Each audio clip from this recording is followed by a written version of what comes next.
Hi guys, Pastor Jomel here. I pray that this sermon will encourage you and deepen your faith. Kung na-bless po kayo sa message nito, please like and share and tag someone and let's spread the word about the goodness and love of our God. Mabuhay po.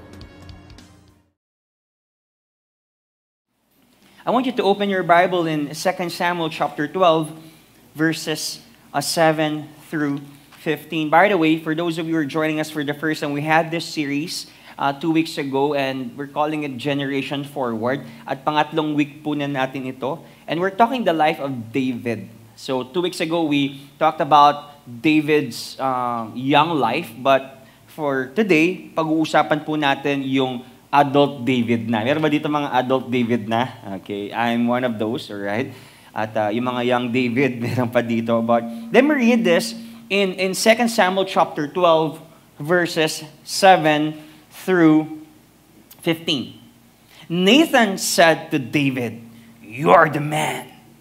Thus says the Lord, the God of Israel, I anointed you king over Israel, and I delivered you out of the hand of Saul. And I gave you your master's house and your master's wives into our arms and gave you the house of Israel." Before I proceed reading, baka sabihin nyo dito, Pastor, pwede pala mag-asawa ng marami kasi wives dito eh. Pwede pala. Now, if you're reading the Bible, you have to know that this is descriptive. Pag sinabi natin descriptive, dinidescribe. Hindi siya prescriptive.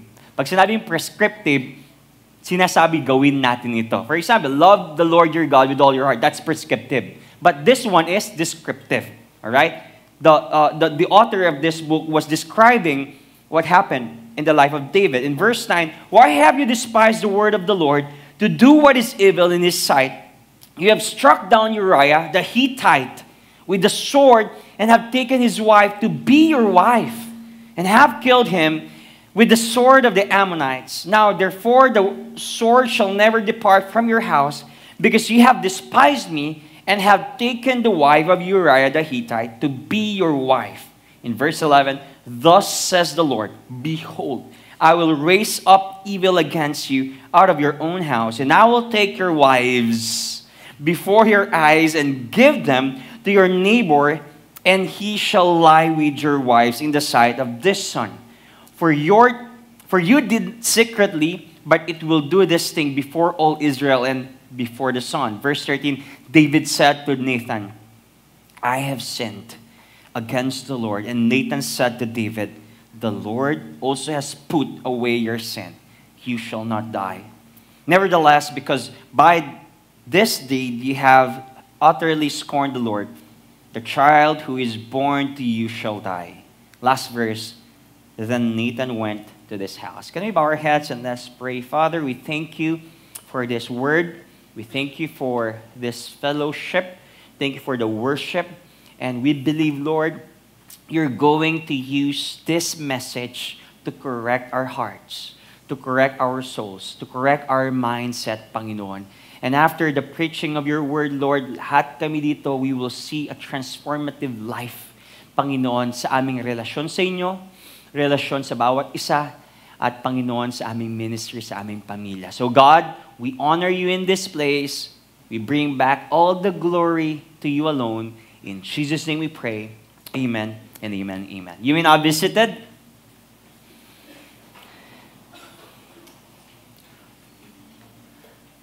Okay, let me repeat.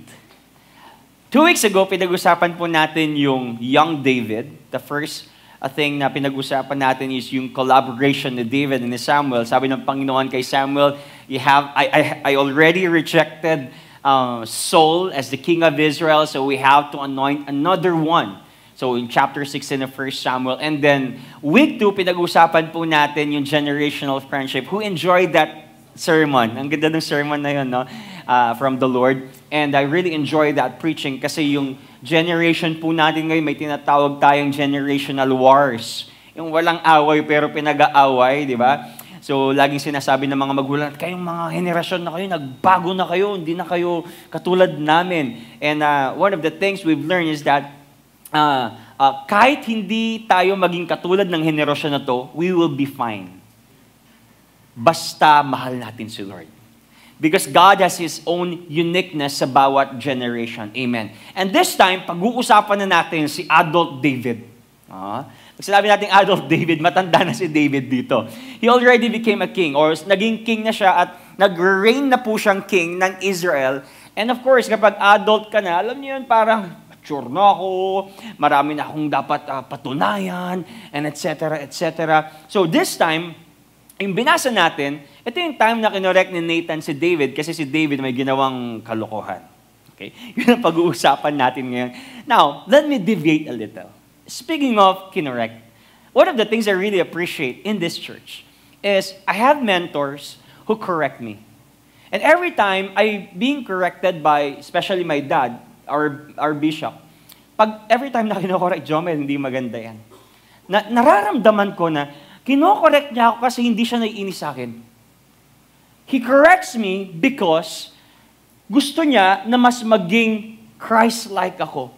And I believe God uses these kinds of relationships so we can be more holy and Christ-like.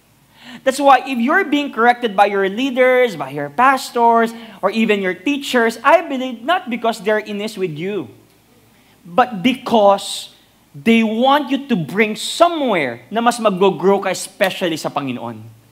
Kasi, lagi nating sinasabi, anong mapapala ko kapag kinorek ko si Ma'am Almira? Kikita ba ako ng 10,000? No. I want her to know Christ. That's why I'm correcting her. That's why, every time we're being corrected, we have to appreciate those corrections. Bakit? Benefit po natin yan. Sabi mo sa katabi mo, okay, correct mo ako. Pag ako ay... That's why I want to bring you in this subject. Ready na ba kayo? Sabi mo sa katabi mo, ito yung subject natin. You are the man.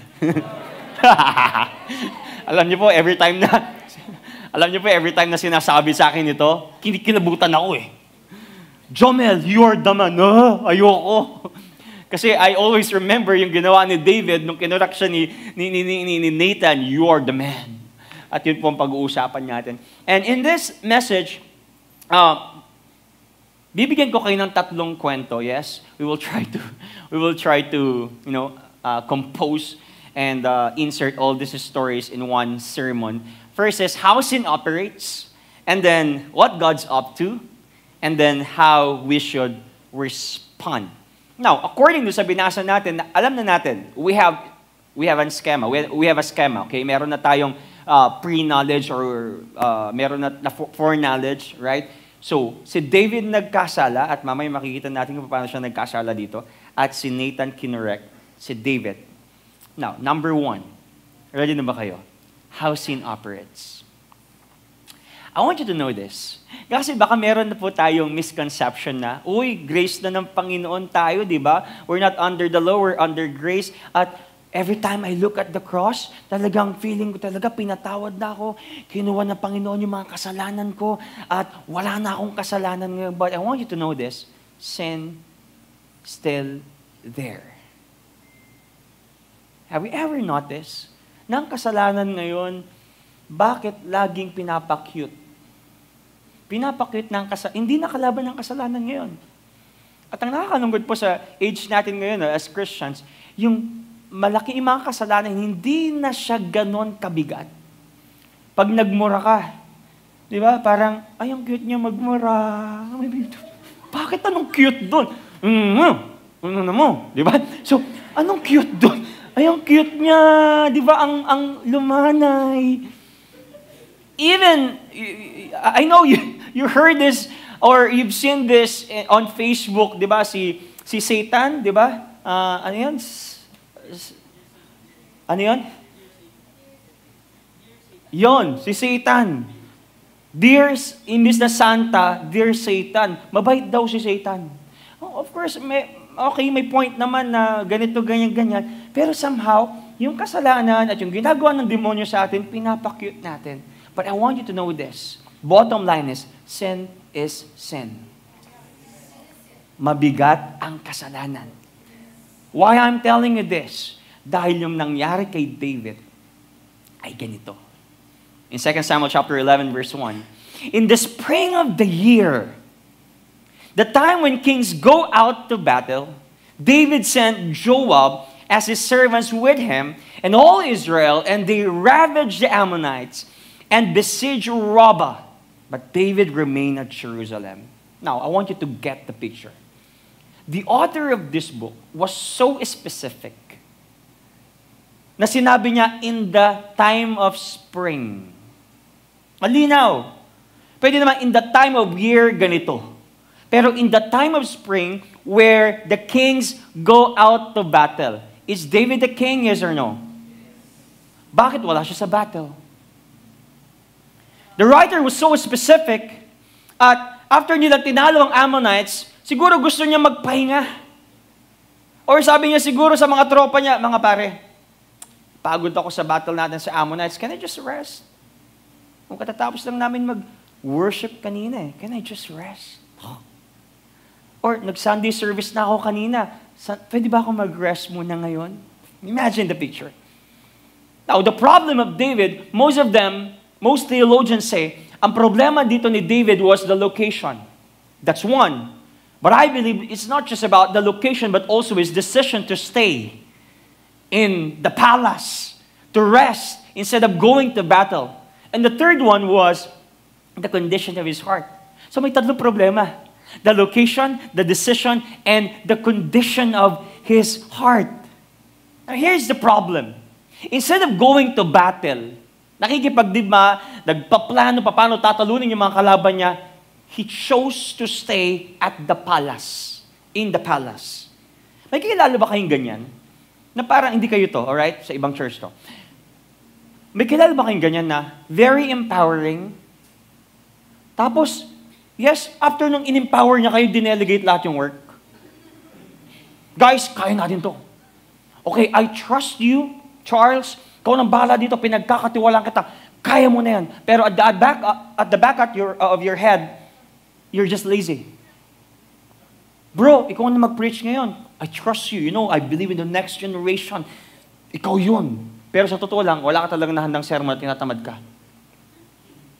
And I can feel David. Kasi parang, imagine nyo na inaayaan niya yung mga tropa niya nakikipagdigma at nakikipagpatayan while he was eating biryani, milk tea. Can you imagine that? Sitting and watching Netflix, di ba? Pinanood niya yung Unhappy for You.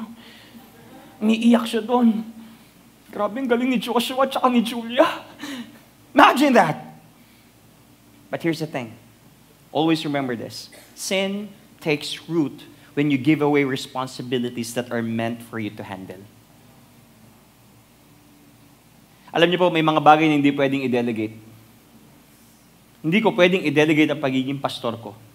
Sasabihin ko, kay Angie, ikaw muna magpastor, ikaw muna bahala dyan because I trust you. I can't do that. Hindi ko pwedeng sabihin ni Ate May, Kuya John, i-delegate ko muna pagiging asawa ko sa kapitbahay natin. Pwede ba yon?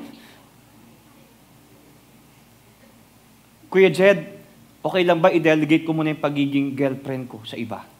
Yung iba muna maging girlfriend mo kasi tinatamad ako ngayon eh. You know, sometimes, we have that idea. Naakala natin nagde-delegate tayo. Yes, we have this thing called good leader delegates. Yeah, that's true. But what is your intention of delegating? Your work, your responsibility. Bro, I trust you. I love you. I believe in the next generation. But the question is this, what is your intention of delegating your responsibility? That's why last time we had our coaching, yeah, we can delegate, but make sure hindi sa kanila lahat. You have to share the responsibility. Okay, I'll do it, but gusto kong makita mo kung paano siya ginagawa. Kasi minsan ang ginagawa natin, ikaw nang bahala dyan ha, ikaw nang bahala dyan. Sa totoo lang, ayaw mo lang talagang gawin yun. The reason you're delegating it. It says here, sin takes root when you give away responsibilities that are meant for you to handle. Now, there are two different perspectives here. The first perspective and question was this, what was David doing? Ano ginagawa ni David?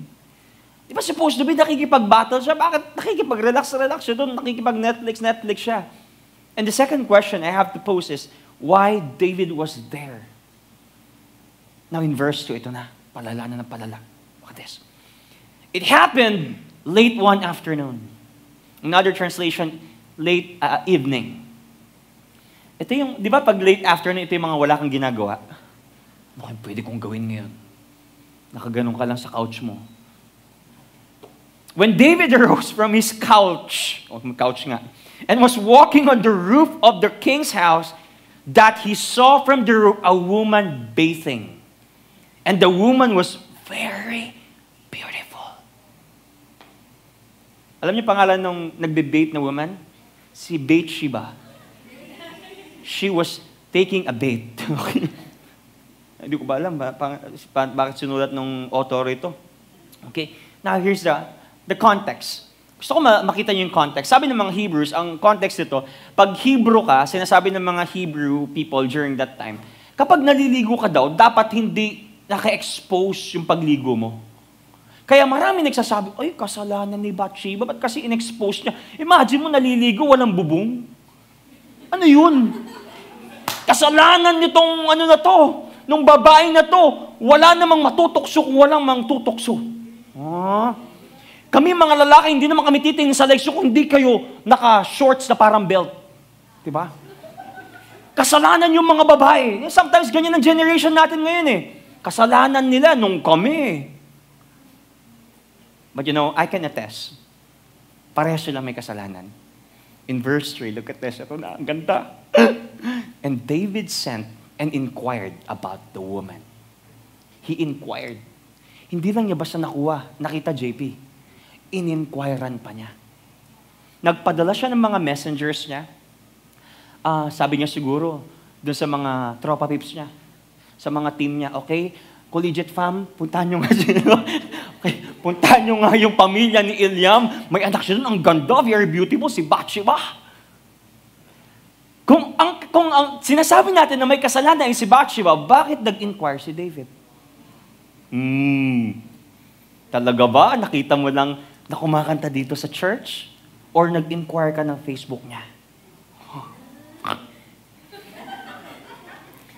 And one said, is not this Bathsheba, the daughter of Eliam, the wife of Uriah the Hittite? The problem was, David inquired, and this was the confirmation.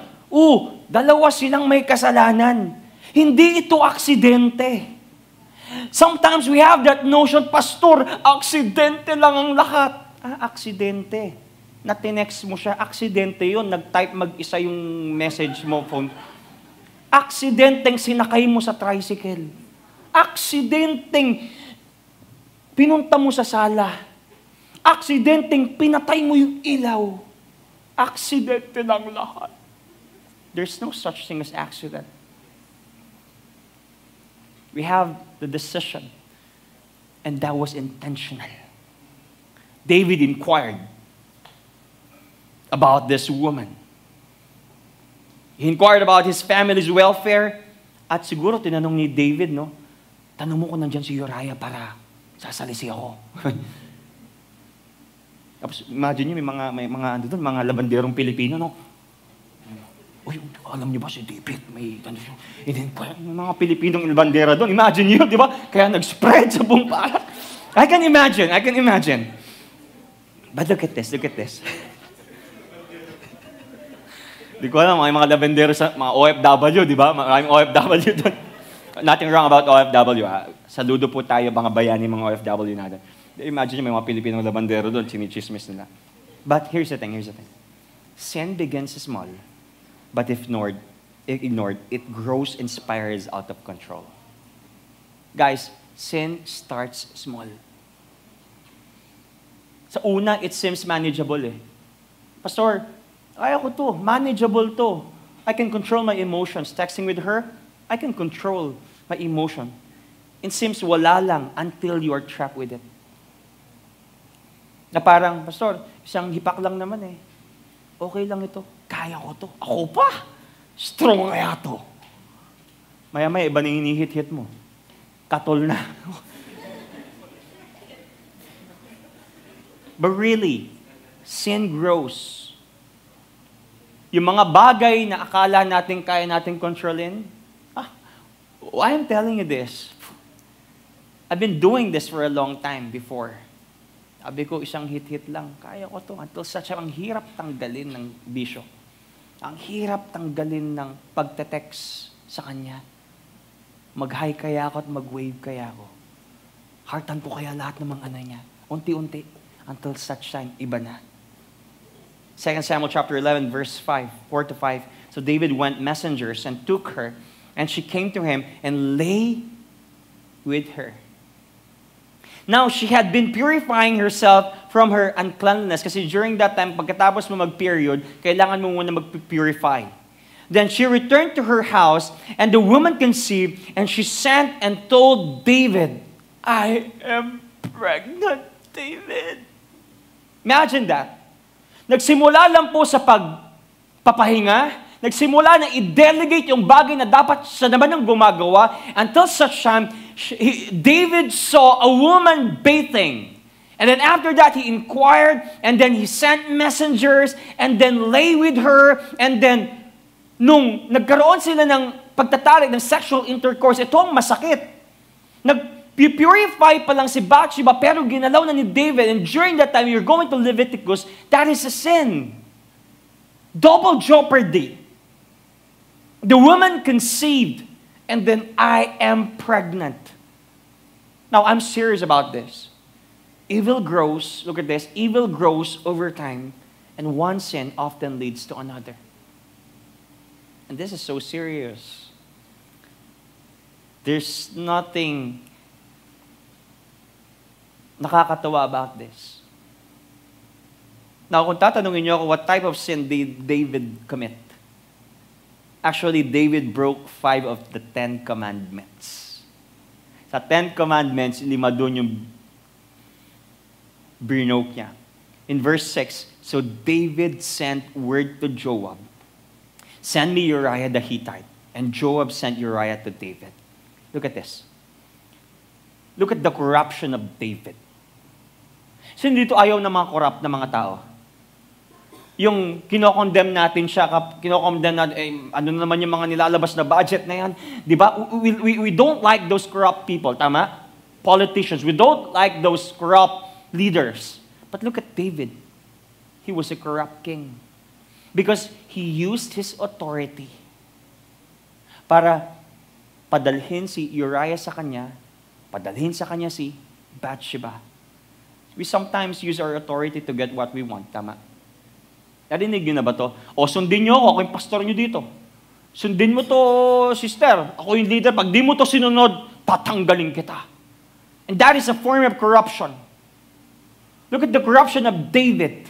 Because of that sin, from resting to seeing that woman, to laying, and then now, Bathsheba was pregnant. Grabe. You know, when we delegate our responsibility, you know, this is what happens. Alam niyo yung ginawa niya? I have here 6. First one is corruption. He uses authority para gawin niya yung gusto niyang gawin. Second is cheating or adultery. May asawa si David, may asawa yung babae na ang pangalan ay si Uriah, and he did not care about their relationship. Number 3, look at this. Nag-escalate na.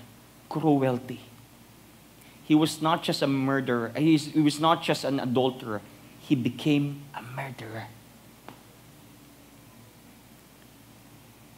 Sabi niya kay Joab, yung kanang kamay niya, Joab, padala mo sa akin si Uriah. Okay.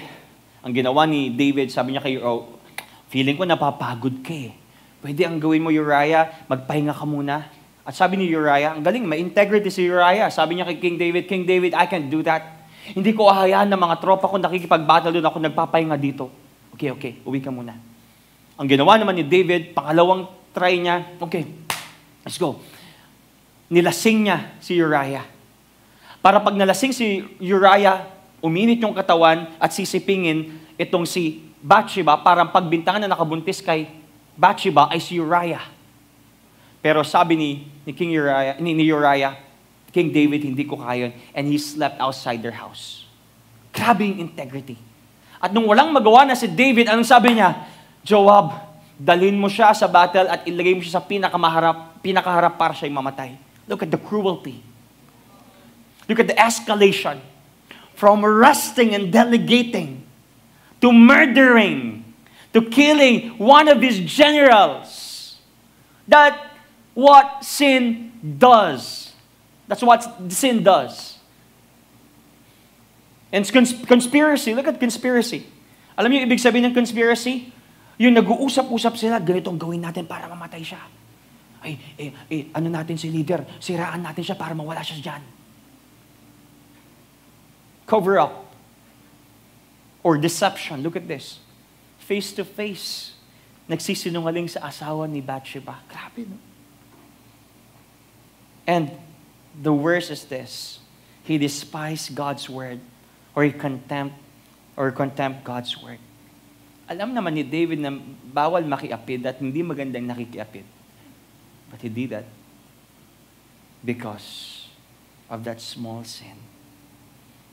In verse 25, well, tell Joab not to be discouraged.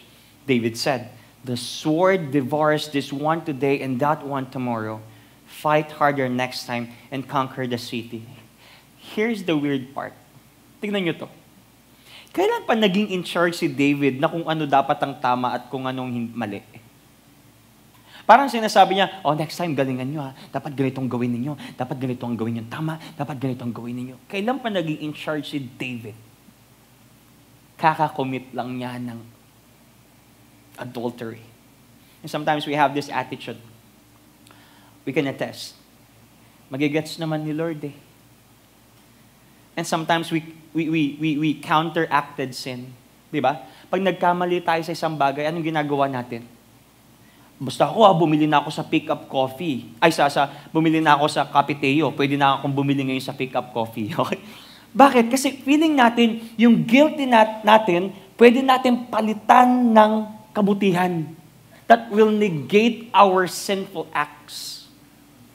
Na-offend ka, pero nagbigay naman na ako ng flowers, so wala ka ng karapatan ma-offend ngayon. Di ba may ganun tayong idea? Na-offend kita, Brennan, pero binigyan ng mga kitang sapatos nung nakaraan, quits na yun. And sometimes, look at this, yung restitution, akala natin nakikwits na sa mga sinful acts natin. Di ba, nung nakaraan, ganito yung nangyari sa'yo, binigyan naman na kita, nilibre naman na kita, okay na yun. In verse 26, when the wife of Uriah heard that Uriah, her husband, was dead, she lamented over her husband. Now here's the thing. Many of us think, if we make things right, then we are not sinful anymore. Pastor, namuhunan naman na ako, nag-church naman na ako last time. I think, okay na yun, righteous na ako. But I want you to know this, making things right without a sincere change of heart is still sinful. Alam niyo po sa Filipino culture ngayon, no? We can relate. Sa Filipino culture ngayon, pag yung, for example, na-offend natin bawat isa, ano madalas natin sinasabi, Doc? Or Ate Enshi? Okay na yun, hayaan mo na. Pero at the back of our heads, ang sakit pa rin. At the back of our minds, at sa puso natin, hindi pa okay yun, masakit, ninanurse mo pa rin. Now, here's the thing. Akala natin when we were making things right, okay nang lahat. But without a sincere change of heart is still sinful. If we do not sincerely repent, we are still in sin. So what we should do, we have to repent sincerely. Sasabihin natin, Pastor, di ba, time heals. I don't think so. Why? Because we often try to fix the problems. Time won't fix a sinful heart. It won't automatically make an unrighteous heart right. Kahit na 10 taon na yan, kahit na 6 years nang iniwan, pangalan ni Julia doon, ni Zai, si Juancho. At kapag walang repentance, still nandun pa rin yung sakit. I want to avenge. Time will tell. No! Yes, kahit 10 years nang dumaan yung sakit, yung offense na yan, without a sincere repentance, still, walang automatic na pagbabago if you will not repent sincerely. So we have to intentionally, Lord, I forgive her. Lord, I forgive him. Lord, I do. Please help me. Sincerely and intentionally. That's the time na magkakaroon ng healing. Sometimes we care more about what people think than how much we've hurt God. Next, please. Next slide, please.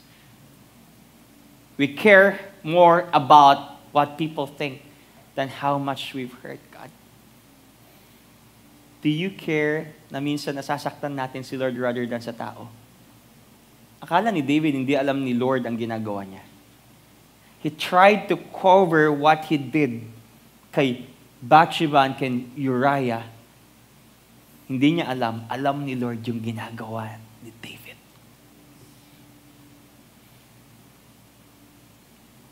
Since when was reputation more important than repentance? Ulitin ko, since when was reputation more important than repentance? Sometimes we care about our reputation rather than repentance. Lord, may I have a reputation na ganito ako eh. Pangangalagaan ko to. Sometimes we care more about our reputation rather than repentance. Did you know that the sin of the past generation, if not repented of, will continue into the next generation and we will see a cycle? Kapag ang style natin dito sa church ay ganito, at hindi nag-repent yun, dadalhin yun ng mga Generation Alpha. Kapag si Danny ay hindi nagbago, mainitin ng ulo, hindi ako mag-repent, hindi niyo ako kilala. Pag hindi ka nag-repent, hindi tayo nag-repent lahat, it would be a cycle. Number 2, are you still there? What God's up to? Now, I want you to know this. God knows everything in us. Alam ni Lord lahat. You can fool man, but you cannot fool God. We can cover up our sins to men, but to God, we can't. At itong nakakalungkot po, akala natin nagsisinungaling tayo sa Panginoon. Akala natin niloloko natin ng Panginoon at ang tao. No. Every time we're covering those sins, yung mga unrepented sins, ang niloloko po natin na hindi si Lord. Ang niloloko natin ay yung sarili natin. In verse 1, 2 Samuel chapter 12, verse 1, and the Lord sent Nathan to David. He came to him and said to him, there were 2 men in a certain city, the one rich and the other poor. Now, here's the thing. Ito ang gustong-gusto kong part. The moment nung nagkamali na si David, the moment nung nabaon na si David sa kasalanan, anong ginawa ng Panginoon? Nagpadala ang Panginoon ng propeta kay David. God sends Nathan to comfort David. Nathan approached David and said the word of God, kahit na magalit. Can you imagine that? Alam nyo, ang Panginoon, kung gusto niya tayong i-comfort, ang ginagawa niya, nagpapadala siya ng someone to correct us. Kasi kung hindi tayo i-correct, kung hindi tayo i-guide, kung hindi tayo ka-counseling, magpapatuloy tayo sa kasalanan na ginagawa na. That's why God sends people to correct us. That's why we have to appreciate those people who are correcting us. I believe, ako, kapag may nag-confront sa akin, pinadala yun ni Lord. Kasi ayaw ni Lord na magpatuloy ako sa ganitong kasalanan. Jomel, hindi maganda yung ginagawa mo. I rebuke you. In Jesus' name, pag-pray kita, hindi maganda yan. Why? I believe God sent that person, so that I will not continue sinning. That's why that is one of the things that God can comfort us. Yung mga taong ipinapadala niya, hey, bro, hindi maganda yan. Hindi maganda yan. So, Nathan spoke the word of God regardless of what will David feel. Alam niyo, sometimes we worship feelings. Pag feeling natin, mali yung approach niya, bro eh. Okay naman na kinurak niya ako, pero mali, nasaktan yung feeling ko eh. Parang ang mali pa yung nag-correct sa'yo. That's why, We need in our generation today truth tellers. Ang kailangan po natin ngayon hindi yung i-compromise ko, kundi, bro, that's wrong. Mapapahamak ka dyan, bro. We need truth tellers in our generation today. Alam niyo ba, sobrang equipped na tayo para mag-pretend na okay tayo. Kapag tinanong ka, bro, okay ka ba? Yes, I'm okay. We're so equipped doing that. But we need truth tellers who will say in your face, bro, that's wrong. Mapapahamak ka dyan, bro. We need Nathans in our generation today who will tell, bro, that's not right in the eyes of God. Regardless of what, or regardless of our feelings. You know, we will never experience God's plan when we care more about feelings than what God wants to do. Now, here's the thing. Ulitin ko, si David ay isang hari. Very powerful. Kapag hindi niya trip yung kausap niya at yung pumunta sa kanya, pwede niyang ipapatay. Hindi ko trip yung damit mo, patayin niyo yan. Pwede niyang gawin yun. But imagine Nathan. By the way, the context of this, mas bata si Nathan kaysa kay David. But Nathan, who is younger than David, corrected David. I don't care about your feelings. I don't care kung mas matanda ka. What I'm going to say and care is, ayaw ko magpatuloy ka sa kasalanan. Ito yung sinabi ng Panginoon sa akin. Minsan kasi sa Asian culture, no? Sa kultura natin, ikaw, hindi mo pwedeng correct si kuya mo kasi dapat tayo mga bata, tikom lang ang bibig, sila ang dapat mag-rant, sila ang dapat mag-sermon sa atin. But look at this. Countercultural. David, may kuya. That's wrong.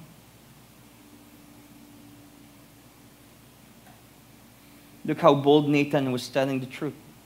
Now, I want to read. Ito na yon, pinaka-highlight dito. I want to read 2 Samuel chapter 12, verse 1 to 4. I want to read in Pinoy version Bible. Sabi dito, pinapunta ni Lord kay David si Nathan. Pagdating niya, sabi niya, may dalawang lalaki sa isang city. Yung isa mayaman, yung isa mahirap. Imagine nyo to, dalawang types ng societal status. Isang mayaman, isang mahirap. Verse 2, yung mayaman, napakaraming tupa at kambing at baka. Yung mahirap naman, meron lang isang maliit na babaeng ewe. Alam niyo yung ewe, yung lamb. Babaeng tupa na nabili niya. Inalagaan niya ito at lumaki ito kasama niya at ng mga anak niya. Kasalo niya ito sa pagkaing meron siya at umiinom kasama niya. At kinakalong niya ito. Look how loving the poor man was sa kanyang tupa. Parang tunay na anak ang trato niya dito. Verse 4, isang araw, may bumisita sa isang araw may bumisita sa mayamang lalaki, pero ayaw niyang magkatay ng isa sa mga tupa o baka niya para ihanda sa dumating siyang bisita. Instead, yung tupa ng mahirap na lalaki ang kinuha niya at hinanda para sa bisita niya. Imagine that. Isn't it unfair? Di ba dapat ikaw yung marami, ikaw yung mayaman, dapat ikaw yung magbigay eh. Now, here's the thing. After that kwento ni Nathan, in verse 5, look at this. Then David's anger was greatly kindled against the man, and he said to Nathan, as the Lord lives, the man who has done this deserves to die. Here's the thing. Hindi pa man siya tinatanong, pero nag-react na agad siya. Di ba sa kids, Kuya Lorden, di ba sa kids, pag nagkikwento kayo, oh, what is your reflection about this? What can you say about this? Ngayon, hindi pa natatapos yung kwento ni Prophet Nathan, sumingit na siya, galit na galit. In verse 6, and he shall restore the lamb fourfold, because he did this, and because he had no pity. Now, I want you to get the context. Kapag nagnakaw ka ng isang tupa nun, yes, papalitan mo ng 4 na beses fourfold in Levitical law. Pero wala sa Levitical law na kapag nagnakaw ka ng isa, ay papatayin yung nagnakaw. And we can see here, sobrang judgmental ni David. Dinagdagan niya yung pagpataw ng punishment doon sa kwento ni Nathan. Sabi niya dito, he deserved to die. Yung mga politikong mga kurap na yun, they deserve to die. You know, here's the thing. We tend to relieve our guilt by blaming or judging others.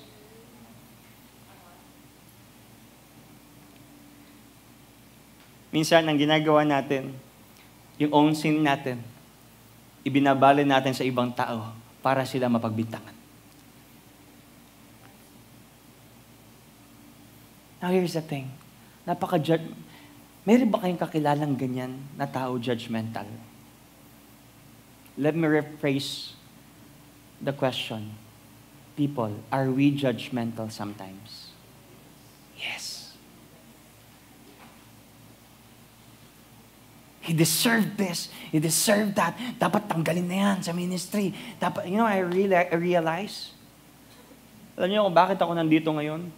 Kasi may isang taong nagtiwala sa akin at kumupog ka sa akin at naniwala pa rin sa akin. So bakit ko hindi gagawin sa iba yun? That's why if we see our brothers falling, committing those kinds of failures, trust them still. Pray for them and minister to them. Sometimes, ang ginagawa natin, pinagbibintangan natin yung iba para hindi tayo ang makita. Sabi ni Alistair Begg, one of the theologians in our era today, we see our sins more clearly in other people. Di ba pag nakita natin sa social media, ay grabe itong isang celebrity, inaaway niya yung nanay niya. Really? Hindi mo rin ba sinasagot yung nanay mo kapag inuutusan ka? Itong mag-jowa na to, tingnan mo, nagkamali sila. Really? Perfect ba yung relationship mo ng jowa nyo before pangatlo mong jowa mo na ngayon eh? Really? Tignan mo, hindi siya nagsaserve-serve ngayon.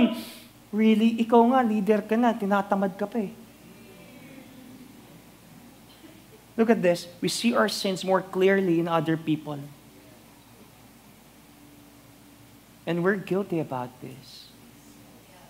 I'm not just preaching this to you, I'm preaching it to myself. You have that tendency, tignan mo yan, tignan mo si Brennan. In verse 7, Nathan said to David, ito na, you are the man. Sabi mo sa katabi mo, you are the man.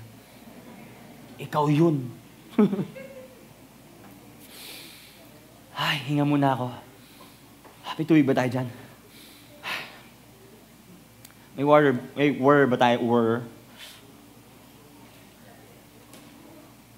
In verse 7, Nathan said to David, thank you, Mama Almira, you are the man, thus says the Lord, the God of Israel. I anointed you king over Israel, and I delivered you out of the hand of Saul.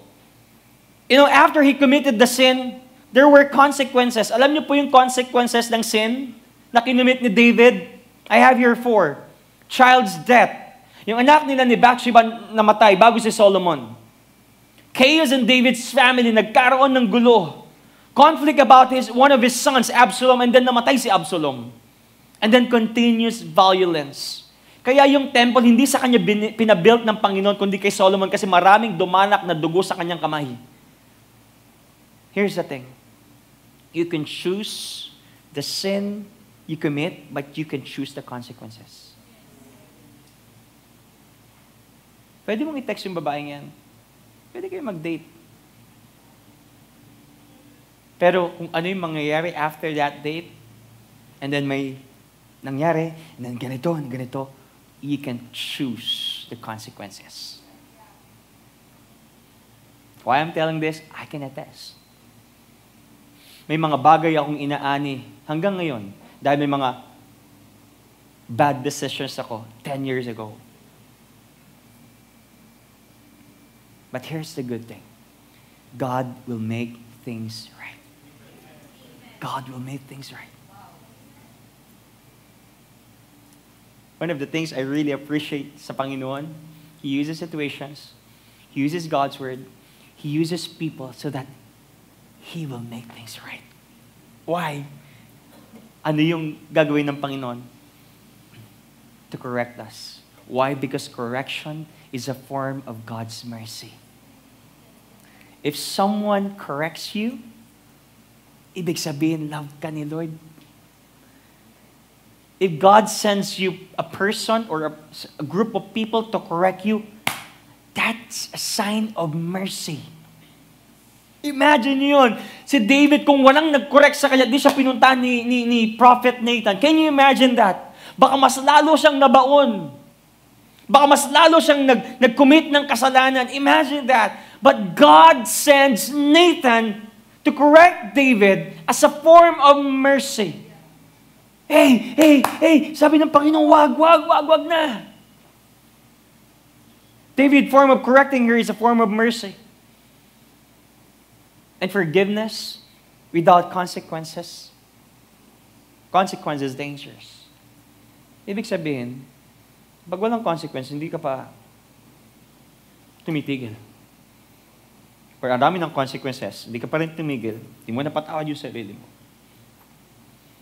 Are you still there? Let me end with this point. How we should respond. How we should respond. Every time you're being corrected by God at yung mga taong pinapadala ng Panginoon, look at this. In verse 13, so good. David said to Nathan, I have sinned against the Lord, sabi ni David. And Nathan said to David, the Lord also has put away your sin. You shall not die. Imagine si Saul, nung nireject siya ng Panginoon, as in, umalis yung Holy Spirit sa kanya, nawala yung kingship niya. But because David repented with a sincere and authentic repentance, sabi ng Panginoon sa kanya, you shall not die. Verse 14 and 15, nevertheless, because by this deed you have utterly scorned the Lord, the child who is born you shall die. Then Nathan went to his house. What should be our response? Number one is this. Respond in repentance. Respond in repentance. Sabi ni David, I sinned against the Lord. Do we admit that we're sinful? And do we repent about it? Now, if you have time later or maybe mamayang gabi po, read Psalm chapter 51. Papaano humingi ng tawad si David sa Panginoon. Psalm 51 expresses his repentance to God. Number 2, response. Respond in genuine humility. Respond in genuine humility. Pag inadmit po natin yung kasalanan natin, maganda, humble tayo. Paano maging humble? Number 1, no justification. May kilala ba kayong ganyan? Humingi ng tawad, tapos 90% justification, 10% sorry. Hindi, kasi alam mo naman yung ira ko ngayon, masama yung upbringing ko sa bahay namin ngayon, alam mo naman na traffic, ang daming justification. Hindi ba pwedeng mag-sorry ka na lang? This is one of my tricks na ginagawa every time na may nasaktan ako, or for example, nag-aaway kami ni Sisi, nag-aaway, sorry na. Sorry. Okay, sa dad ko. Dad, sorry na. And then, nag-i-stop na. Hindi yung, dad, kasi ganito yung nangyari. Alam mo naman, millennial ako, kayo, boomers kayo, alam mo naman ako. Tapos 10%, sorry na. When we respond in genuine humility, maganda, no justification. Number 2, no explanation. I'm so sorry, Lord, I did it. Masama po yung ginawa ko and I repent. That's genuine humility. And their number 3 is no loopholes. Alam niyo yung loopholes? Yung namimiloso po ka. Nasabi sa'yo ng nanay mo, mag-church ka. Pero hindi ka naman pumunta dito sa taas nag-worship. O bakit hindi ka nag-worship? Sabi mo lang naman na pumunta sa church. Hindi mo naman sinabi mag-worship. Alam niyo, hindi po nabibilib yung mga nakatatanda sa ating mga loopholes. Repentance with excuse is not repentance. Here's the thing. Key factors here. Ulitin ko. Nathan was younger with David. But he corrected David. And David did not make any excuse. Hindi, kasi alam mo naman, lalaki tayo, natukso lang tayo. He never said that. Here's a question I have to raise. If you don't like how something is said, does that mean we can ignore the correction? Pastor, mali kasi yung pagkakasabi sa akin eh. May point naman siya, pero mali yung pagkakasabi niya. He raised her voice. He raised his voice. Dapat hindi ganun. Namimili ba tayo ng correction? Kung paano siya sasabihin? Paano ang correction sa atin, Lord, medyo matindi. Sabihin mo, even he was right, but just because he raised his voice, I don't like it. So he rejected the correction. Number 3, respond in complete trust. Do you trust God that He will make things right? If you committed a mistake, this is the word of the Lord, He will make things right. That's why, ito ang magandang word natin sa Panginoon ngayon. Lord, I am sorry. I have sinned. Thank you. I received your forgiveness. No excuse, no justification, no explanation, but genuine humility, genuine and complete trust sa Panginoon. And as I end, look at this. It takes trust to be forgiven. We need to learn to trust that God would, number 1 is this, do what's righteous, even if it hurts. So dito gustong i-correct siya ni Lord ngayon. Alam ko masakit yung correction, pero maganda dito, i-correct ka ni Lord sa righteousness niya. Amen?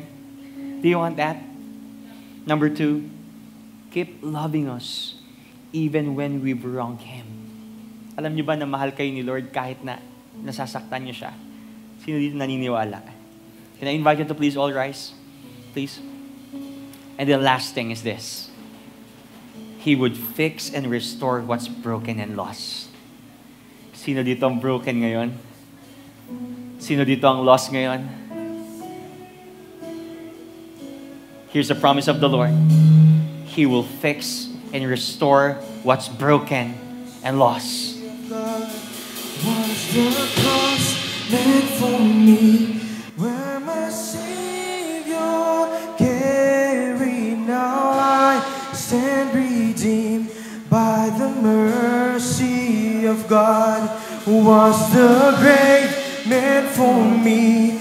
That my sin lay buried, now I stand redeemed by the mercy of God. Was the cross meant for me? That my Savior carried, now I've been made free by the mercy of God. Was the grave meant for me? Where my sin lay buried, now I stand redeemed by the mercy of God. Now I'm alive to tell the story how I've overcome. It's His goodness and mercy and the power of the blood. I'm so glad that my freedom wasn't based on what I've done. It's His goodness and mercy and the power of the blood.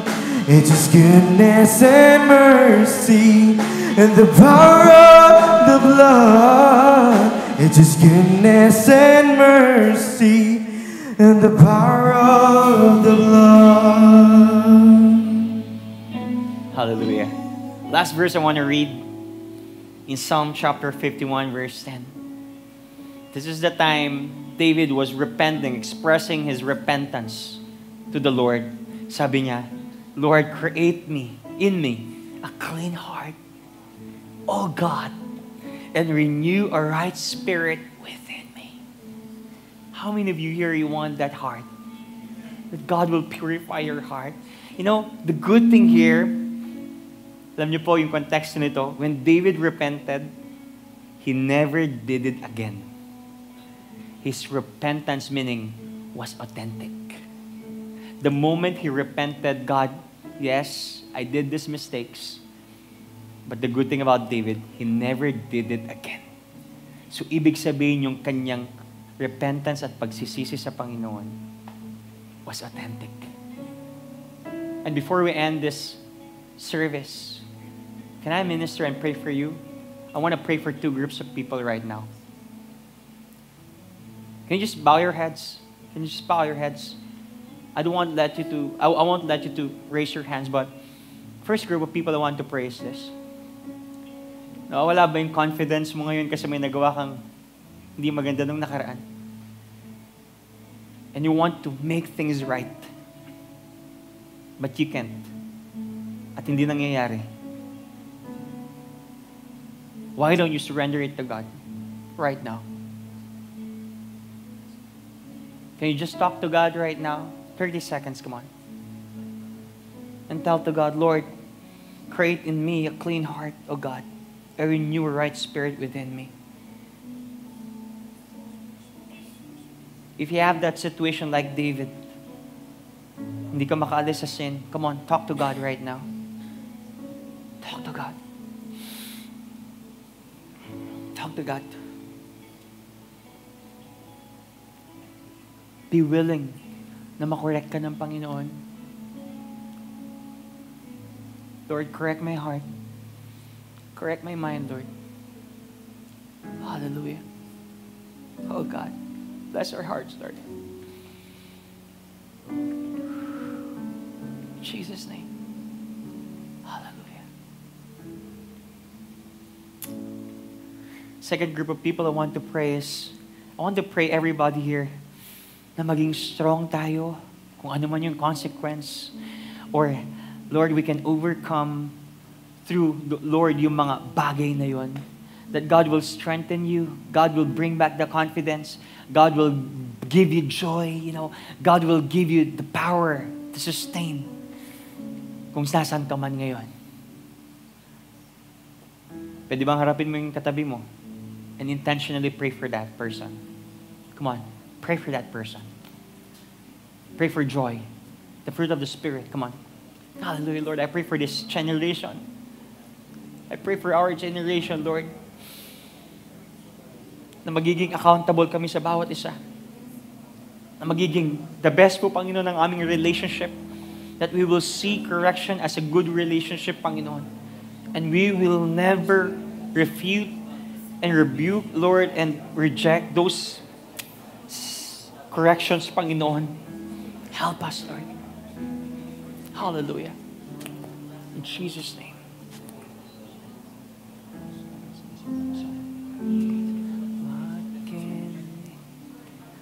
Hallelujah.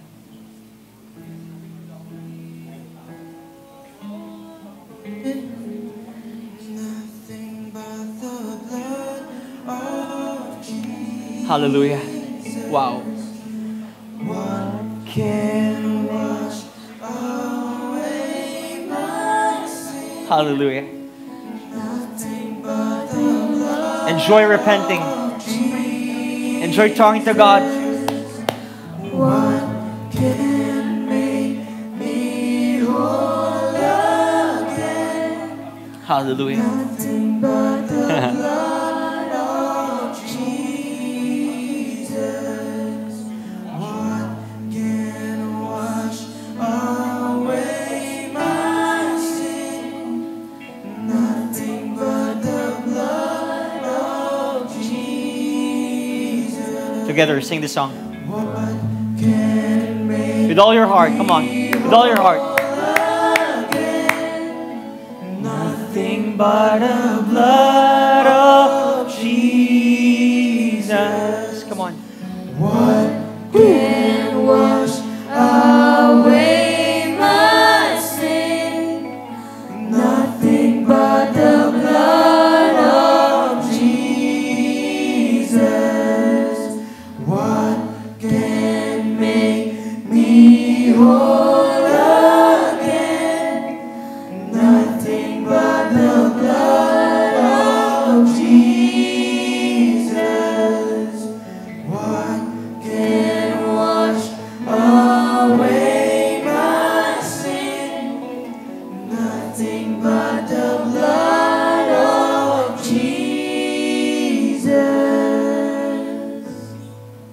Pwede bang akbayan mo yung katabi mo? Let me close this in prayer. Father God, we thank you for your word. Thank you for creating in me a clean heart, oh God. And thank you for renewing a right spirit within me. So Lord, thank you for that word. Correctional. But Lord, we appreciate that. Thank you because that's a form of mercy sa buhay namin, Lord. That's why God, in every aspect of our lives, in our studies, in our relationship, in our family, in our work, Panginoon, in our ministry, Lord, kayo po ang manguna. Kayo po ang magpala. Pagyamanin niyo po ang inyong salita sa aming mga puso, Panginoon, na magiging rema sa aming buhay. So Lord, we honor you, we love you, and we appreciate the forgiveness. We appreciate the correction. Lord, kayo po ang siyang magpasaya sa aming buhay, sa aming pamilya, sa aming ginagawa, Lord. So Lord, this is our prayer sa lahat ng napagpala ng Panginoon, sa lahat ng mga naka-appreciate ng correction, ay magsabi ng malakas na Amen, and Amen, and Amen. Can we clap our hands to God? Hallelujah. You're dismissed. See you next Sunday. And if you need prayers, we'll be here to pray for you. God bless you.